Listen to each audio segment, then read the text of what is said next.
এরশাদ করেছেন, এই নিয়মিত সওয়াব, যা নিয়মিত আমল সে করত, সফর এবং অসুস্থ অবস্থায় আমল না করেও সওয়াব পাইতে থাকবে।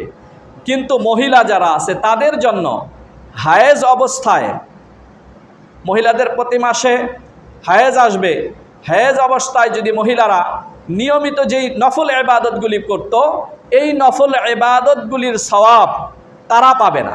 শুধুমাত্র মহিলাদের জন্য এই নিয়ম। নিয়মিত যেই নফল আমলগুলি একজন মানুষ করত, এই সওয়াবগুলি পুরুষ মহিলা সকলেই অসুস্থ অবস্থায় না করেও পাবে। কিন্তু হায়াজ অবস্থায় মহিলারা যদি এই যে সমস্ত নফল আমল সে করতে পারে না, এই নফল আমলগুলি না করার কারণে তাদেরকে সওয়াব দেওয়া হবে না।